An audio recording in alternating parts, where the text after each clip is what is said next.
Დღემშვიდობისა BMG-ის პირდაპირ ეთერში ახლა ქალების ნარატივის დროა. მე ჟურნალისტი ლიკა მეგუთნიშვილი ვარ და მომდევნო არასრული 1 საათის განმავლობაში საინტერესო სტუმრებთან ერთად საქმიან ამბებს გაგიზიარებთ. რა თემები გაერთიანდება ჩვენს დღევანდელ ეთერში, ვნახოთ მოკლე ანონსი ამის შესახებ და პირდაპირ ეთერში უკვე რამდენიმე წუთში გიბრუნდებით სტუმართან ერთად.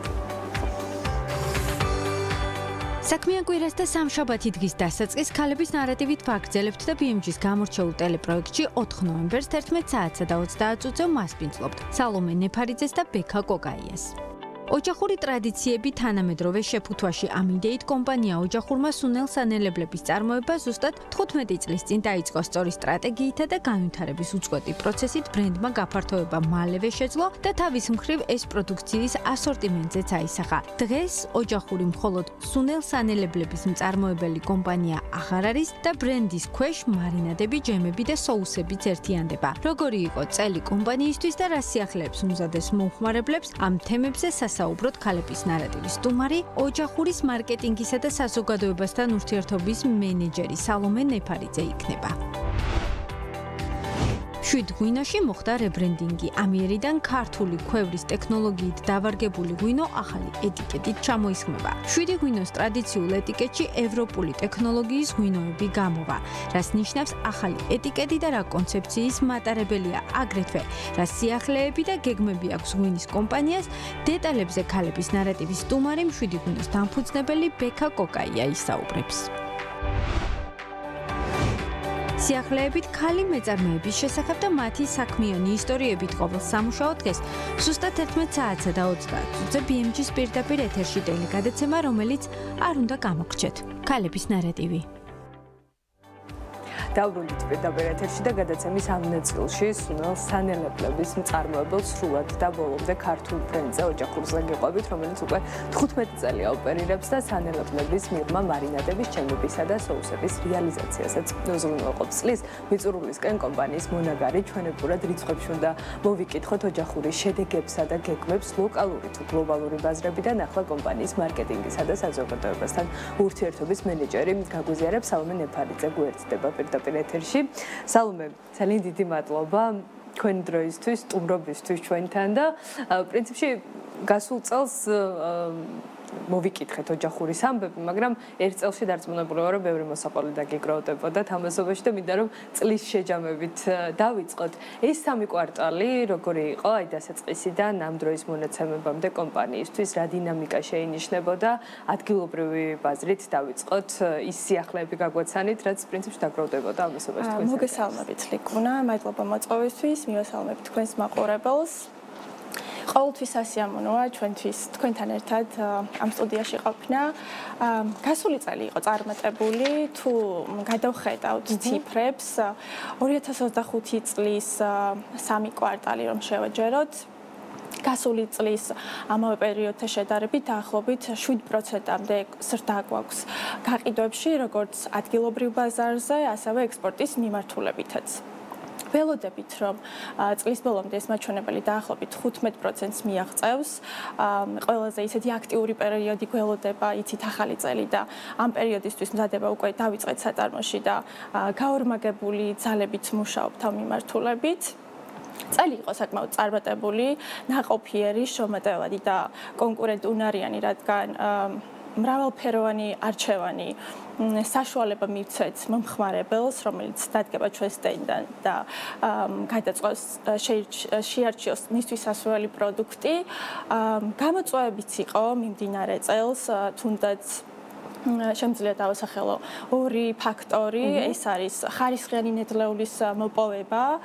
იცით, რომ ნედლეულს ვიბარებთ ფერმერებისგან საქართველოს მასშტაბით, ყავს რამდენიმე მომწოდებელი და ამ მხრივ რაღაც გამოწვევებს წავაწყდით, იყო ნედლეულის დეფიციტი და ასევე გაიზარდა იმპორტირებული ნედლეულის ღირებულებაც. გამოწვევები ამ მიმართულებით გვაქვს, რომელსაც ფიქრობთ, რომ წარმატებით უმკლავდებით, იმისათვის, რომ შევინარჩუნოთ მომხმარებლის ნდობა და ერთგული მომხმარებლის ნიმედები გამომართლოთ მუდამ. აი ეს ახსენეთ, რომ გამოწვევა იყო მათ შორის ხარისხთან მიმართებითაც. ეს რამ განაპირობა, თუ გქონდათ კომუნიკაცია ამ თემასთან დაკავშირებით, რომ რა გახდა, ეს არის რაღაცა ერთჯერადად იყო დაზიანდა მოსავალი თუ უკვე რაღაცა დინამიკაში შეინიშნება, რომ პროდუქციის ხარისხი, იმიტომ რომ ადრეც ვსაუბრობდით ამ თემაზე, გამოწვევა როგორც ჩანს არ გამქრალა დღეს. კლიმატის ცვლილებები, რომელიც განმაპირობებელია სუნელი შემთხვევაში, მაგალითად, ერთი კონკრეტული პროდუქტი რომ ავიღოთ ყვითელ ყვავილზე, მაგას ამ შემთხვევაში საუბარი, მუდამ დეფიციტურია. ჩვენთვის, როცა მაშინ როდესაც ხარისხი არის მნიშვნელოვანი და პრიორიტეტული, ვცდილობთ, რომ ხარისხიანი მომწოდებლისგან, მომწოდებელი ვიპოვოთ ისეთი, რომელიც ხარისხიან ნედლეულს ჩააბარებს საწარმოში. შესაბამისად, ეს არის მთავარი გამოწვევა. ვიპოვოთ ისეთი მომწოდებელი, როგორც ადგილობრივ ბაზარზე, ასევე საერთაშორისო ბაზარზე, რომლისგანაც მოხდება ნედლეულის იმპორტი საქართველოში. როგორ უმკლავდება? ხო, აი ეს კლიმატის ცვლილებები არის განმაპირობებელი ფაქტორი. ამის შეიძლება რაღაც არ მოვიდა იმდენი მოსავალი, რომელსაც ველოდებოდით, რომელიც შემდეგ მოთხოვნას დააკმაყოფილებდა ბაზარზე. თქვენ როგორ უმკლავდებით აი ამ გამოწვევას, რას უპირისპირებთ, რომ ეს კომპანიაზე არ აისახოს და მის შედეგებზე ეს? ვეძებთ ახალ მომწოდებლებს, როგორც ევროპაში, ასევე ინდოეთი ერთ-ერთი ყველაზე ისეთი მსხვილი პარტნიორია იმპორტის მიმართულებით. უმეტესად ვცდილობთ, რომ საქართველოში ჩვენი ფერმერებიდან ჩავიბაროთ და ამაზე ხშირად ვავრცელებთ ხოლმე ინფორმაციას, რომ თავადვე დაგვიკავშირდნენ, შეიძლება ვიღაცას არ ჰქონდეს რეგიონში ინფორმაცია, რომ თბილისში არსებობს საწარმო, რომელიც ეძებს მომწოდებელს, ვისგანაც ჩაიბარებს ნედლეულს. აი ახსენეთ დასაწყისში, რომ იმპორტირებული პროდუქციის შემთხვევაში ფასი გაიზარდაო და გაგვიძვირდაო. რა მაჩვენებლით არის ზრდა გამოხატული ამ თვალსაზრისით და რამდენად იქონია გავლენა თქვენი პროდუქციის ღირებულებაზე? ფასზე გავლენა იქონია სამწუხაროდ. წლის დასაწყისში მოგვიწია, რომ 12%-ით გაგვეზარდა პროდუქტზე ღირებულება, თუმცა გაყიდვების მაჩვენებელს რომ გადავხედოთ, არ ყოფილა ისეთი მკვეთრი ცვლილება და მომხმარებლის ქცევაზე არ ასახულა ეს მაჩვენებელი.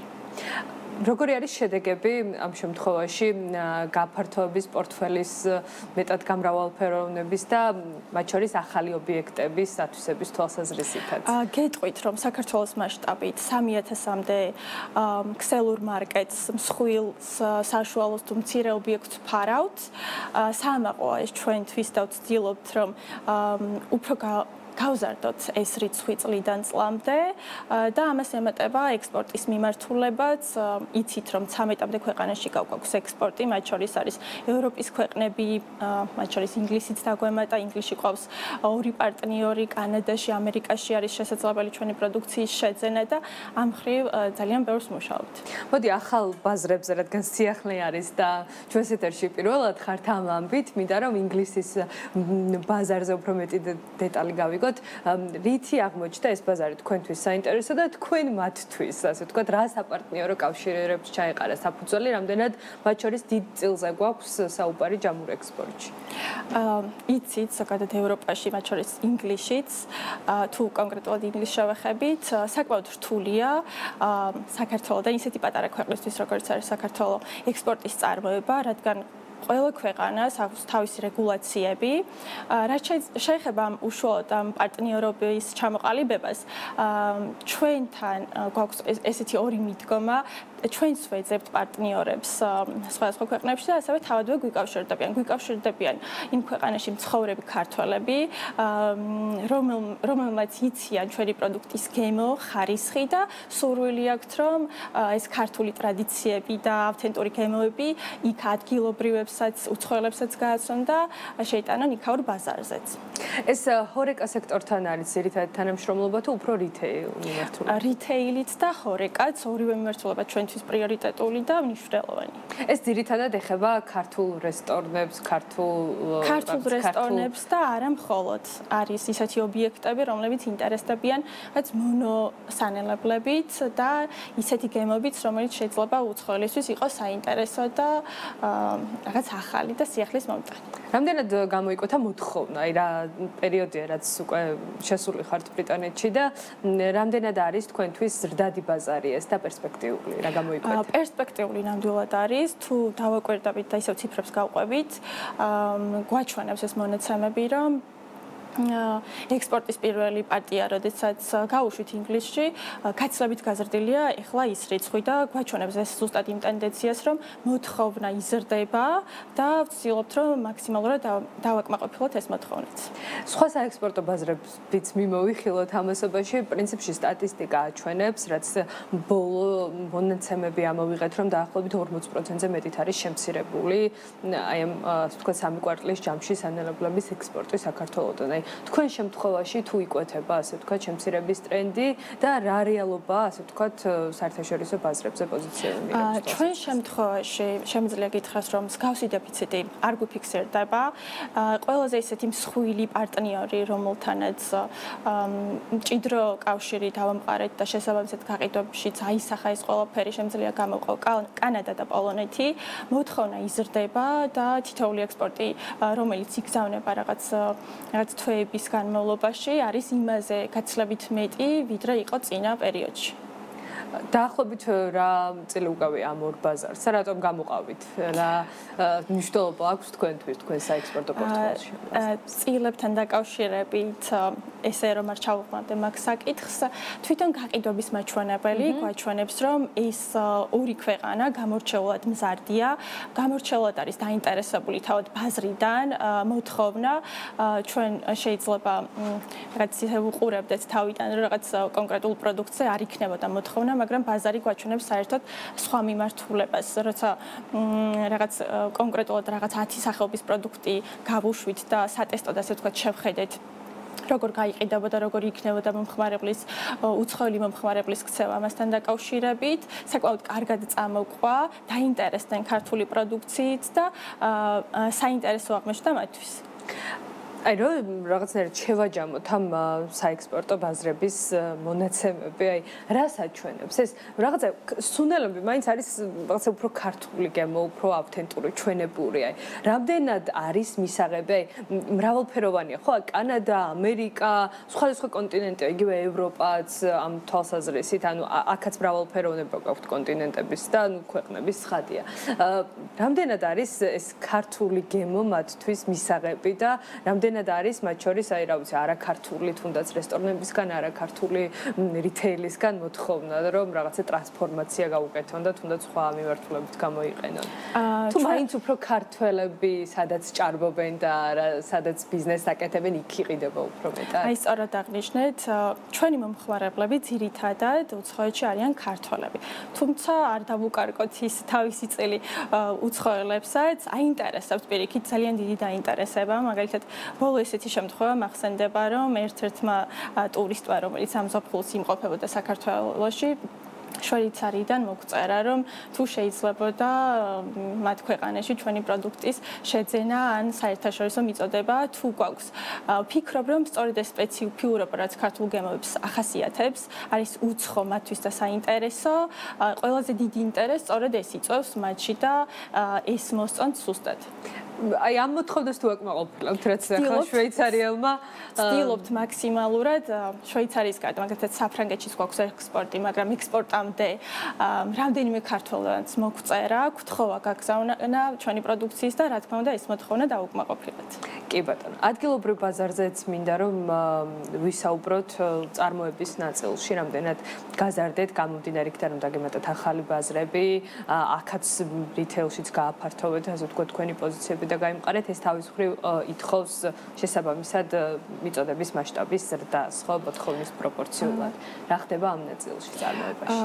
სიახლე გვაქვს ამ მიმართულებით გეტყვით, რომ რადგან მოთხოვნა გაიზარდა და იმისათვის რომ ეს მოთხოვნა მაქსიმალურად დავაკმაყოფილოთ, რეგიონში, დასავლეთში დავამატეთ ლოჯისტიკის დისტრიბუციის დამატებითი არხი, იმისათვის რომ რადგან თბილისში მდებარეობს საწარმო, რეგიონში მიწოდება დასავლეთში, აჭარაში, რომელიც განსაკუთრებით გამოირჩეოდა ზაფხულის პერიოდში, მიწოდების ჯაჭვი არ შემწყდარიყო, უფრო სწრაფი და ეფექტური ყოფილიყო.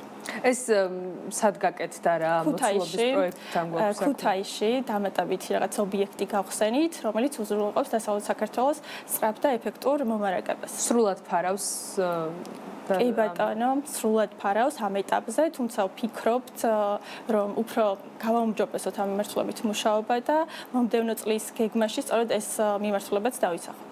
რას გულისხმობს ეს პროცესი გაუმჯობესება, რა გვექნება მოსაკითხი 2026-ში? გეტყვით, რომ უფრო მეტი ნაშთების მომარაგებას ამ კონკრეტულ ობიექტზე, რომელიც უზრუნველყოფს შემდეგ სხვადასხვა მარკეტებში, რეგიონებში, მცირე ზომის მარკეტებში პროდუქციის სწრაფად შეტანა. ზოგჯერ ისე არის ხოლმე, რომ რაღაც სწრაფად და სწრაფად ჭირდება მომხმარებელს ის პროდუქტი და რაღაც შეიძლება ეს ფილისიდან ეს პროცესი რაღაც ზოგჯერ გაიწელოს ხოლმე. ეს თქვენივე სადისტრიბუციო ქსელით უზრუნველყოფთ და ორიენტირი იქნება ისევ დასავლეთ საქართველოს თუ მათ შორის აღმოსავლეთსაც უყურებს გეგმები? ფიქრობთ, სამომავლო გეგმებში ამასაც ვისახავთ ნამდვილად. რამდენ ადამიანს ასაქმებს დღეს ოჯახური და როგორ ასე ვთქვათ იზრდება ამ ხრივ წარმატების მაჩვენებელიც წლიურად, თვიურად, როგორც ითვლით ხოლმე, რამდენად? საწარმოში დასაქმებულია 70-მდე ადამიანი, გულისხმობ საწარმოდან მენეჯმენტის ჩათვლით, იცით რომ ყველაზე აქტიური პერიოდი გვაქვს ახალი წელი დაღდგომა და ამ პერიოდში დამატებითი კადრების დამატება გვჭირდება ხოლმე იმისათვის რომ მთლიანი რესურსი გამოვიყენოთ და რაიმე დეფიციტი არ შეგვემ. არ იყოს კომპანიაში. ამ მიმართულებით, რაც შეეხება კადრებთან დაკავშირებით, შემიძლია გითხრათ რომ გვაქვს ახალი სიახლე გაციფრულების პროცესი დავნერგეთ კომპანიაში, რაც გულისხმობს იმას, რომ ადამიანის რესურსების მართვა უფრო ციფრულად მოხდეს და ყველა ის საჭიროება, რაც ჩვენს თანამშრომელს აქვს, მაქსიმალურად დავაკმაყოფილოთ და ხელი შევუწყოთ. რას მოიცავს ეს პროცესი, რომ უფრო გასაგები იყოს ჩვენი მაყურებლისთვის და რა გიბიძგათ აი გაციფრულების, ასე ვთქვათ, დაჩქარებული პროცესის კი ბატონო, ერთ კონკრეტულ მაგალითს მოვიყვან, მაგალითად, ის სიახლეები, რომელიც კომპანიაში ინერგება, ავტომატურად ხდება ციფრული პლატფორმის მეშვეობით ატვირთვა, ხელმისაწვდომია ყველასთვის, მათ შორის თანამშრომლებისთვის, ასე ვუსრულოთ მათ საჭიროებებზე, რომ თითოეულმა თანამშრომელმა დააფიქსროს თავისი სურვილი, მოთხოვნა, იქნება ეს განვითარების მიმართულებით, ტრეინინგების მიმართულებით და მაქსიმალურად შევუწყოთ ხელი. კი ბატონო და საუme აუცილებლად მინდა რომ შევაჭამოთ. ხო, მანამდე მინდა რომ ეს კადრების დეფიციტი, რომელიც რაღაცნაირად ისევ აქტუალურ პრინციპში აქტუალობა არც არის რომ საუკარგავს, თუმცა რაღაცა დინამიკაში მაინც შენელდა ეს პროცესი, ახლა ისევ გააქტიურდა, ისევ დაიწყო ბიზნესი. საბედნიეროდ კადრების დეფიციტი კომპანიაში არ გვაქვს.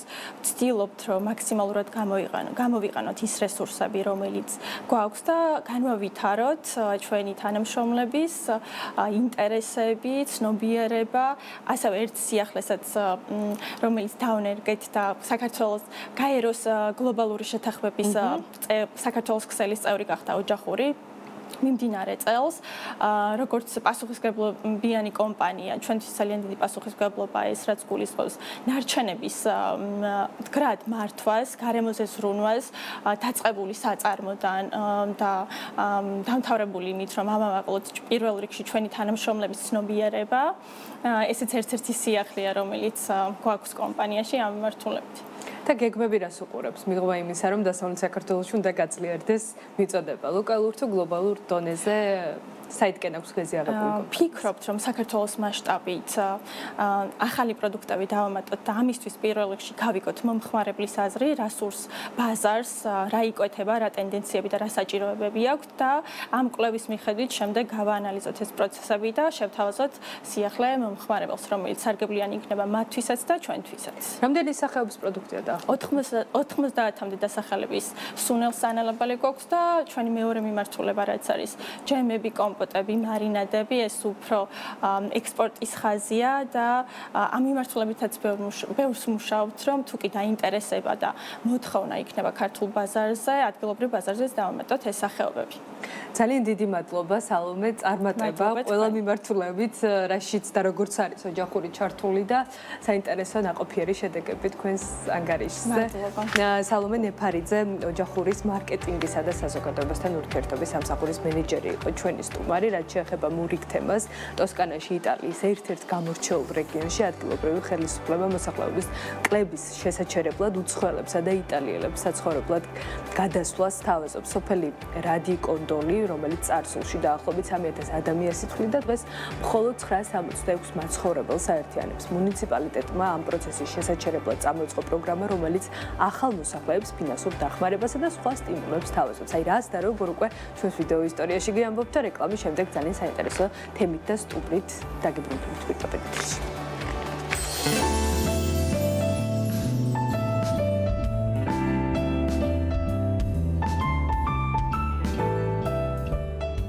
იტალიის ერთ-ერთი გამორჩეული რეგიონის ტოსკანას ხსენებისას ალბათ პირველი ფილმი ტოსკანის მზის ქვეშ გაგახსენდებათ, სადაც მთავარი პერსონაჟის სახელად ფრენსისი სამოგზაურო ტოსკანაში წავიდა, იქ სრულად შემთხვევით ძველ დანგრეულ ვილას აღმოაჩენს, რომელსაც მალევე შეისყიდის და სრულად განაახლებს. ის თანდათან ეგუება იტალიურ ცხოვრებას, სწავლობს ადგილობრივ კულტურას, ამყარებს ურთიერთობებს მეზობლებთან და პოულობს ახალ მეგობრებს. ტოსკანას რეგიონის ხელისუფლებამ სურვალებს ფრენსისის მსგავსად ზღაპრულ თავგადასავალს პირდება. ბორცვებით, ზეთისხილის ბაღებითა და ვენახებით გარშემორტყმული სოფელი რადიკონდოლი ზუსტად ისე გამოიყურება, როგორც ტოსკანის საფოსტო ბარათებზე აღბეჭდილი სურათი. მაგრამ ქვის კედლებისა და წყნარი ქუჩების მიღმა ეს პატარა შუა საუკუნეების სოფელი წლებია მოსახლეობას კარგავს. ერთ დროს დაახლოებით 3000 მაცხოვრებლით დასახლებული რადიკონდოლი დღეს მხოლოდ 966 მოსახლეს ითვლის. მისი 450 სახლიდან დაახლოებით 100 ცარიელია. ადგილობრივი ხელისუფლება ამჟამად ამ კლების შეჯერებას ფულადი სტიმულით ცდილობს. 2023 წელს რადიკონდოლიმ წამოიწყო პროგრამა, რომელიც ნებისმიერ მსურველს, ვინც მზად იყო შეეძინა და ეცხოვრა სოფლის ერთ-ერთ ცარიელ სახლში, 20000 ევრომდე თანხას თავაზობდა. თანხას 6000 ევროც ემატებოდა, რომელიც გათბობისა და ტრანსპორტირების მსგავსი ხარჯების დასაფარად იყო გათვალისწინებული. წელს ქალაქმა ეს გეგმა გააფართოვა. ახლა ისინი ახალ მოსახლეებს პირველი 2 წლის გირის ნახევრის დაფარვას 2026 წლის დასაწყისამდე სთავაზობენ. როგორც ჩანს, პროგრამა, რომელიც თავდაპირველად 2 წლის წინ დაიწყო, ფინანსურად ძლიერდება. მეტიც პროგრამის ფარგლებში მთავრობამ 40000 ევროზე მეტი გამოყო. ადგილობრივი მთავრობის ინფორმაციით, ცარიელი სახლები, რომლებიც როგორც დაქირავებისთვის, ასევე შესაძენად არის ხმისაწვდომი, სოფლის ისტორიულ ცენტრში არსებულ ერთოთახიან ბინებს, ასევე ტოსკანურ ფერმებს მოიცავს. აღნიშნული სახლების ფასები დაახლოებით 50000 ევროდან იწყება და 100000 ევრომდე ადის. მერის თქმით, უმეტესობა კარგ მდგომარეობაშია, თუმცა რამდენიმე შესაძლოა დაახლოებით 10000 ევროს რემონტი დასჭირდეს. ეს ნიშნავს, რომ მყიდველს, რომელიც სრულად გამოიყენებს 20000 ევროიან ბონუსს, შეუძლია შეიძინოს პატარა ბინა დაახლოებით 30000 ევროთ. პროგრამის 2023 წელს ამოქმედების შემდეგ ტოსკანას ადგილობრივმა მთავრობამ 23 უძრავი ქონების გაყიდვა დააფინანსა და დაახლოებით 60 ახალი მცხოვრები მოიზიდა. მათ შორის ძირითადად იტალიელები და რამდენიმე უცხოელი. მერი იმედოვნებს, რომ მოსახლეობა სულ მცირე 1000-მდე გაზრდის. აღსანიშნავია, რომ ისინი, ვინც რადიკონდოლის მიტოვებული სახლების დასასვენებელ სახლებად გადაკეთებას გეგმავენ, მუნიციპალიტეტისგან დამატებით დახმარებას იღებენ. დახმარება მოიცავს ფინანსურ კონტრიბუციას, რემონტისთვის და სესხებს, რათა სოფელი უფრო მიმზიდველი გახდეს მეწარმეებისა და სეზონური ტურიზმისთვის.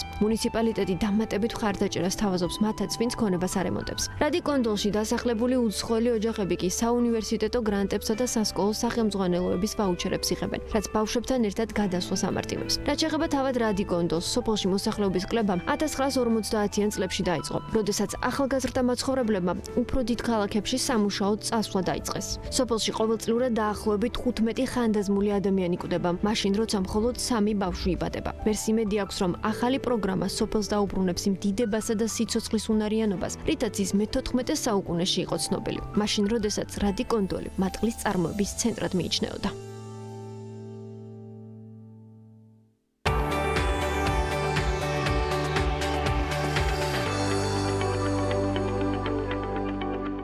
საუკუნის წინ აღმოჩენილმა არქეოლოგიურმა მასალებმა საქართველოს ღვინის სამშობლოს ტიტული აჩუქა და მეცნიერების მიერ დადასტურებული ღვინის წარმოების ასაკის ათვლაც სწორედ აქედან დაიწყო. მემკვიდრეობის შენარჩუნება და 1000 წლების წინ გაკვალული ღვინის გზის გაგრძელება კი იმ მეღვინეობებს უკავშირდება, რომელმაც საქართველოს ღვინის კულტიდან ღვინის კულტურის ქვეყნად გადააქმნეს. მათ შორის ერთ-ერთი გამორჩეული მშვიდი ღვინოა, რომელმაც სხვათა შორის სულ ახლახანს რებრენდინგის პროცესი დაასრულა და ამიერიდან ქართული ქვევრის ტექნოლოგიით დავარგებული ღვინო ახალი ეტიკეტით ჩამოიცმება. 7 ღვინის ტრადიციულ ეტიკეტში კი ევროპული ღვინოები გამოვა. როგორია ბრენდის ახალი იდენტობა და რა შინაარსსა და კონცეფციას ატარებს მისი ახალი ეტიკეტი ვრცლად და დეტალურად საქმიან ამბებს 7 ღვინოს დამფუძნებელი ბექა კოკაია გაგვიზიარებს, რომელიც გვერდდება ღვინით პირდაპირ ეთერში.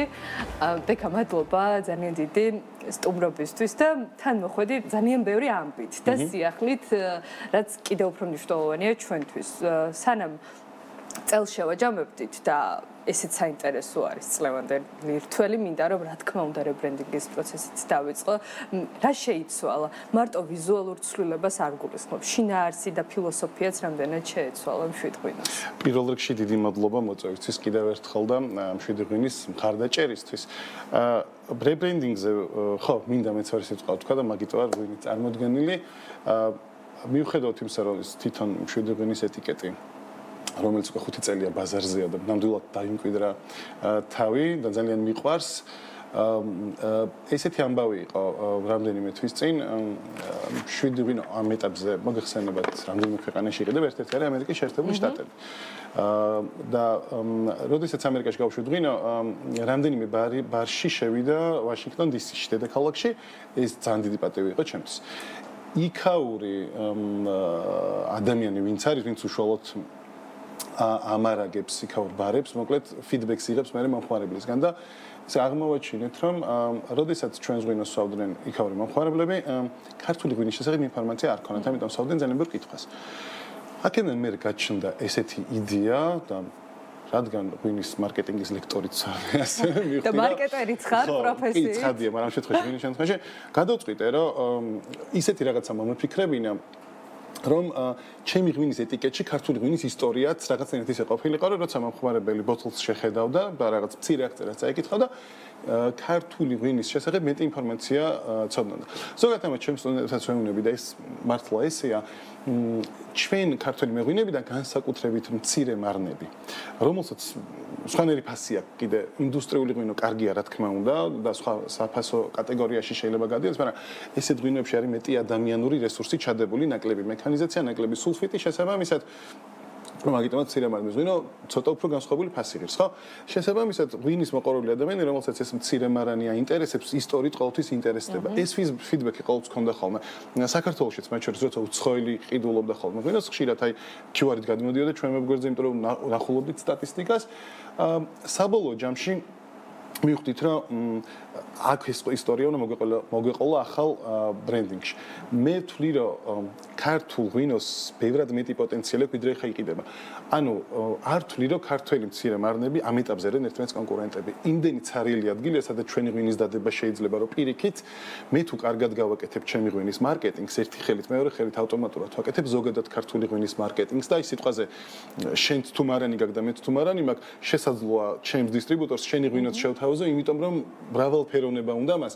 ანუ აქ ჯერ არ არის იმ დონეზე და იმ რაოდენობაზე არ ვარ გასულები, რომ ერთი მარანი მეორეს ისეთი კონკურენტი იყოს. ეგრე არ არის. პირიქით ძალიან სწორი მიდგომა არის თუ გავიაზრებთ იმას, რომ ჩვენ პირიქით ეს რაღაცებს ერთმანეთს ვეხმარებით და აი აქედან გაჩნდა იდეა, რომ მე გავაკეთებ რებრენდინგს, რომლითაც არა მხოლოდ ჩემი ღვინის, არამედ ზოგადად ქართული ღვინის მარკეტინგს გავაკეთებ და მგონია, რომ ყველა მეღვინის CS არის, ასე ვთქვათ, ეს არის, რომ ჩვენი ღვინის გარდა ზოგადად ქართულ ღვინოს უნდა გავუწიოთ სამსახური, იმიტომ რომ ქართული ღვინოს ძალიან დიდი პოტენციალი აქვს. ამ პოტენციალს რა თქმა უნდა ვიყენებთ, მიუხედავად იმისა, რომ საბჭოთა კავშირმა ძალიან უკან დახია ქართული ღვინოც და დღესდღეობით ვცდილობთ, რომ ჩვენ პოზიციებს კი ბატონო. ხო, ну მცირე მარნები პრაქტიკულად აკრძალული იყო ბოთლში, ვერავინ ასხოდა და ინდუსტრიულზე რა ხდებოდა კი ვიცით მაშინ, ხო და ეხლა რაღაც ვცდილობთ ჩვენ თავს დავეწიოთ და აქედან გამომდინარე, ზუსტად ეგ არის, რომ ამ დაწევაში თუ ჩვენ ვაუმჯობესებთ ჩვენ ღვინოს, სხვა მარნებსაც ვეხმარებით ამ ყველაფრით. აი რო აუხსნა ეხლა ძალიან მარტივად რა, ვიღაც კარგმა ადამიანმა 8000 წლის წინ დაწურა ყურძენი. და არ ვიცით რატო დაწურა წვენი უნდა და მე შემთხვევით დიდხანს დადო მე ის შემთხვევით დაღვინდა. არ ვიცით ეს ისტორია. ამ ადამიანის სახელიც არ ვიცით, იმიტომ რომ 8000 წლის წინ დამწერლობაც არ იყო. ხო, არ ვიცით პერსონაჟის შესახებ არაფერი, მაგრამ ნამდვილად ვიცით, რომ 8000 წლის წინ დაახლოებით კაცმა ან ქალმა არ ვიცით ესეც თიხის ჭურჭელში დაწურა ყურძენი და მიიღო ეს ღვთაებრივი სითხე. მთელი მსოფლიო ამ ადამიანის მადლობლები უნდა ვიყოთ, ხომ? და მოდი შევქმნათ პერსონაჟი. ანუ ხო არსებობს მეღვინეობა ესა და ეს ან მარანი ესა და ეს, მოდი ჩვენ შევქმნათ მეღვინე. შევქმნათ არა, გავაცოცხლოთ და გადავწყვიტეთ რომ აი ზუსტად ისე დაგვეხატა ეს ადამიანი როგორც 8000 წლის წინ ეცვა ხალხს. ზუსტად იმ ტიპის ნამჯის სახლი გავაკეთეთ, ზუსტად იმ თიხის ჭურჭელი, ისეთი ტიპის თიხის ჭურჭელი გავაკეთეთ და დავხატეთ ეს ადამიანი არ ვიცით რა ერქვა, ამიტომ წავედით მითოლოგიაში, წავედით ისტორიებში და გადავწყვეტ რომ ქართლოსი დაგვერქმია, იმიტომ რომ ეს ერთ-ერთი შთამომავალი იყო, რომელიც საქართველოს ტერიტორიაზე შემოვიდა და შემდეგ ქართლი დაფუძნდა, ხო? ამიტომ რადგან საქართველოს თავგვინდა და თან ასოცირებული ყოფილიყო, თან ძველი სახელი რქმა და გადავწყვეტ რომ ამ პერსონაჟს ერქვას ქართლოსი. ვიცით რომ თიხის ჭურჭელს როცა აკეთებდნენ, რაღაც პრიმიტიულ გამოსახულებებს წერდნენ ზედ და ერთის მხრივ მარტივად მტევანი დავახატინეთ ქართლოს თავის ჭურჭელს და თუ გადმოვატრიალებთ, აქ უკვე 8000 იკითხება. ანუ კიდევ ერთხელ ხას უსავს რომ პირველი ღვინო დედამიწაზე საქართველოში დაიწურა. და აქ მეს აღწერა გვაქვს ზუსტად რომ არ ვიცით ეს ადამიანი ვინ იყო, თუმცა გავაცოცხლეთ და სახელი დავარქვით, ანუ ნებისმიერი უცხოელი, ორი ენაზე გვაქვს ჩვენ მუდმივად წარწერები რო წაიკითხოს, უკვე ხვდება რომელი ქვეყნის ღვინო უჭირავს ხელში და რა ისტორია აქვს ამ ქვეყანას. და სლოგანი გვაქვს ძალიან კაი, მომწონს, ქართლოსი. პირველი მეღვინე საქართველოში, მასშტაბური მსოფლიოში. როგორ იმუშავა ქართლოსმა თუ გაიგზავნა უკვე თქვენ საექსპორტო ბაზარზე? არა, ექსკლუზიურად პირველად მაყურებელი ახლა ხედავს ამ ბოთლს, იმიტომ რომ ჩამოსხმა სულ ცოტა ხნის წინ მორჩა. და დაახლოებით ამ კვირის განმავლობაში უკვე ნენელა შევა ჩვენ პარტნიორ მაღაზიებში თუ ბარებში ამ ეტაპზე 7 ღვინის ბრენდით დევს ღვინოები და ზუსტად იმ კვირაში ერთ-ერთ ქვეყანაში ასევე ექსპორტზე მიდის, ასე რომ პირველად ესე მაყურებლების თვალწინ მზიშუქი დღეს იხილა ქართლოსმა და დახლებზე რამდენიმე დღეში უკვე განთავსდება. იმ პარტნიორ მაღაზიებში სადაც იყიდება ჩვენი ღვინო და ბარემ დავამატებ, რომ ჩვენ იცით ალბათ ამ გადაცემაშიც ბევრჯერ მithქვამს, რომ მუსკატი და შარდონე, ანუ ევროპული ჯიშებიც ჩამოგვისხამს თავის დროზე და მით უმეტეს საწყის ნაბიჯების დროს ამას ვაკეთებდით, იმიტომ რომ თვლით რომ ქართული ტექნოლოგიით ევროპული ღვინო ძალიან საინტერესო იქნებოდა და 7 ღვინის ეტიკეტში ეს ევროპული ღვინოები დარჩება და ქართლოსის ეტიკეტში ქართული ჯიშები ჩამოისხება. ანუ ის ბრენდი რჩება და ვერ ველევით, იმიტომ რომ ძალიან გვიყვარს ასევე. და ესე იგი უკვე ორი მიმართულება ჩაიშლება 7 ღვინის პორტფელში. ამბავსაც ყვება ეს ყველაფერი. აი ეს როგორ ასე ვთქვათ, რა ეტაპზე გადაიყვანა ამ რაღაც უკვე ამბის თხრობის ელემენტის შემოტანა 7 ღვინო თავის განვითარების ისტორიაში და რა გზის გაკვალვას ცდილობთ ამით? ხო, პირველ რიგში მადლობა უნდა გადაგიხადო, აი ყოველთვის ძალიან მაგარ შეკითხვებს ვხავ ხოლმე, რაღაც მახსენებ, რომ ეს საინტერესო შეიძლება იყოს მაყურებლისთვის და მადლობა ამ შეკითხვისთვის. პრაქტიკაშივე მივხვდი, რომ აქამდე ეს არც ვიცოდი, იმიტომ რომ მე რომ მეგონა რომ მარკეტინგი მაგრა ვიცოდი, ღვინის კეთება რომ დავიწყე, მივხვდი რომ ღვინის მარკეტინგი აბსოლუტურად სხვა ცნება და ამას თავიდან შესწავლა ჭირდება. ესე რომ იცი და გამომივა არ ხდება რა. და აი პრაქტიკაში ვერ ვამეს სწავლობ ხოლმე. პირველი იყო ჩვენთვის, როცა ადამიანები უცხოეთიდან მეკითხებოდნენ ხოლმე რომ შენი ღვინო რა ამბობს ყვება და ცოტა შოქში ვიყავი რა ამბობს ყვება და მე რო ხვდებოდი რომ თუ მცირე მარანია თუ limited edition-ია ეს ბოთლები ანუ მცირე წარმოება ძალიან ხო და ადამიანების რესურსი მეტია აუცილებლად ამას რაღაც ისტორია უნდა ქონდეს და მე რო ხვდებოდი რომ ღვინის მარკეტინგი ისტორიაზე უნდა ედგეს აუცილებლად ეხლა მე შეიძლება რაც მოზრდილ ასაკში დავიწყე მე ღვინოება და ოჯახს არასდროს არ ქონია ვენახი და ამ მიმართულებით არ ვიყავი მაგრამ შეიძლება ჩემი ისტორიაც ვიღეს თუ საინტერესო ხო და მე რო სტუდენტებთან აბრეცა ბრენდინგს ვასწავლი ხოლმე ამ ისტორიების გამოკითხვა დავიწყე და აი აღმოვაჩინე რომ ვიღაცის ბებო იყო პირველი ქალი რომელმაც ღვინო დაწურა იმიტომ რომ რეპრესიის დროს დაუხრიტეს ქმარი და ამით არ ჩენდა შვილებს ვიღაცას შუა ვენახში ერთი ცალი ხე უდგას იმიტომ რომ პაპამ დარგო და როცა ვენახი გაჩენეს ამ ხეს ვერ შევლენ და ლოგოთ ეს ხე იყო ეს ისტორია ვარ ძალიან მაგარი და მე რადგან მემკვიდრებით ვენახი არ მომსდევს გადავწყვიტე რომ რაღაც ისეთ შევეჭიდო რომელიც აუცილებლად იქნება სიმართლე და თან ძალიან საინტერესო მომხმარებელს ამ ამბავს ყვება ჩემო ჩვენს გარშემო ყველა ადამიანის ირგვლივ ტრიალებს ისეთი ამბები რომელიც შეიძლება ვაქციოთ ბრენდად კი შეიძლება თავი დაკურებული თვალი გქონდეს ზუსტად ეგ ამბავი შენ ისტორია რომ შეიძლება შენ აღარ არის საინტერესო გაცვეთილი და მომხმარებელი ეს რაღაცებზე გიждდება და უცხოელებს აინტერესებს იმიტომ რომ არ არსებობს აი მცირე მარნის ექსპორტი რომ იქაურმა დისტრიბუტორმა არ გთხოვს გთხოვ აღწერა მომწერა ისტორია შენი ღვინის შესახებ იმიტომ რომ ეს მომხმარებლამდე მიდის ეს ისტორია აი ზოგადად ბრენდინგზეც რომ ვილაპარაკოთ და მარტო ღვინის კიდევ ფართოდ ქვეყნის ჭრილშიც რა საქართველოს როგორც ღვინის სამშობლოს ტიტული, რაც მაგალითად შენი ღვინო ყვება ამბავს. რამდენად ყვება ქვეყანა, რომ არ ვართ ღვინის სამშობლოს ტიტული. მით უმეტეს დღევანდელ რეალობაში გლობალურ ასპარეზზე. ხო, იცი რა არის, მე მგონია რომ აი როდესაც 7 ღვინის ეტიკეტს ქმნიდი, მახსოვს რომ იმდენად ყველა ეტიკეტი ჩემთვის ერთმანეთს გავდა, რომ გადავწყვიტე რომ იმ დროს მინიმალიზმი გამომეყენებინა, იმიტომ რომ ამის დეფიციტი იყო. რაღაცა გადატვირთული ერთი ტიპის ეტიკეტი იყო. ყველა თითქოს ერთმანეთსგან გარჩევა გვიჭირდა. ეს ხო რაღაც 2020-ში ხო ჩამოასხეთ, აი დაახლოებით ეგ პერიოდი. თუმცა აი ბოლო დროს რასაც ვუყურებ, ძალიან მრავალფეროვანი გახდა ღვინის ეტიკეტები. და რამდენიმე ძალიან მომწონს უკვე. ანუ ამ ნაწილშიც ძალიან მიხარია, რომ წინსვლა გვაქვს და გავიზარდეთ.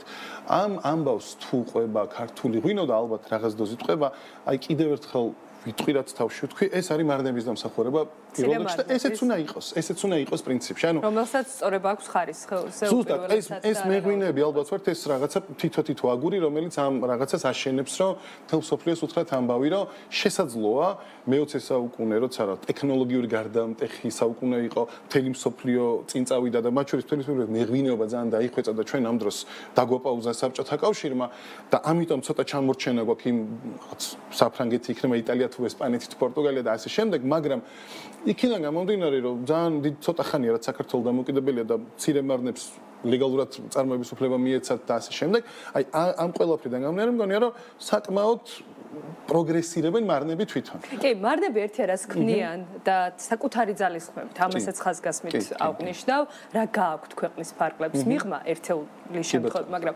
მეორე არის, როდესაც ტურისტი შემოდის, რა ხდება ქვეყანაში და რამდენად ხდება აქ ღვინის სამშობლო. აი, აქ რას ხედავ მათ შორის გამოწვევის ნაწილში, მაგრამ აი, ხშირად საუბრობთ ხოლმე, რომ აი ბორდოში ფეხს რო ჩადგა, ხვდები რომ ვენახში ხარ უკვე.